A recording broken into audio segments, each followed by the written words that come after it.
Good day mga ma'am and sir, meron po ba kayo sasakyan at mahilig kayo mag-travel long drive or araw-araw nyo ginagamit ang inyong sasakyan, no?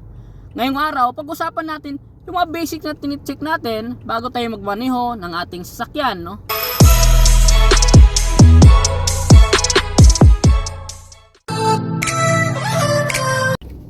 Ayun mga ma'am and sir, no? Ang una natin titingnan bago natin i-drive yung ating sasakyan ay ang tinatawag na gulong o sa Tagalog, no? Sa English tire, sa Bisaya, sa amin kasi tawag sa probinsya is Rida.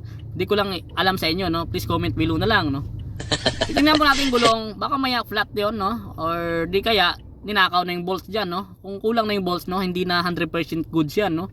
Or di kaya yung flat, baka sabihin natin wala man butas 'yan or baka pinagtripan lang, no? Baka may naka-parking lang kayo sa street parking at merong mapagbiro diyan or merong alam mo 'yon, alam niyo na 'yon, na bigla i-flat yung gulong nyo, no? Kaya dapat bago nyo isampahan yung sasakyan, bago nyo drive, silipin nyo muna yung for gulong kung running goods ba, no? Pangalawa po natin, proceed po tayo sa engine. Lagi natin titignan itong dipstick, no? Dapat bago natin check yung dipstick, hindi pa nakastart yung sasakyan at magdamag pa siya naka-relax, no? Lagi natin yung dipstick. At sa English dipstick, sa Tagalog chopstick. Ay hindi, joke lang, iba yun, no? Lagi natin titingnan yung dipstick kung ito ba ay nasa yung langis natin ay sa level pa, no? May dalawang parang tuldok po yan, isa sa baba at sa taas, no?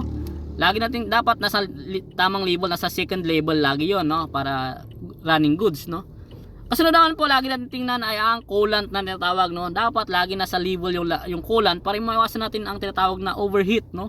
Para dire-diretso lang ating biyahe, no? Sunod po natin dyan ay yung ating terminal ng battery, no?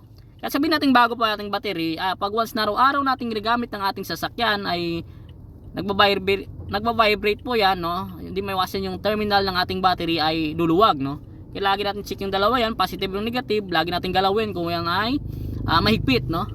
At last po natin, itong tatawag na sa kabuuan ng engine, yung mga wires natin dyan, yung mga hose natin dyan, baka may kilagat na ng daga yan. Ang daga, parang tao din yan, no? Mahilig rin mga gat, no? Yan naman po, sana may tulong kayo sa video na to. Maraming salamat sa inyo, God bless po, no?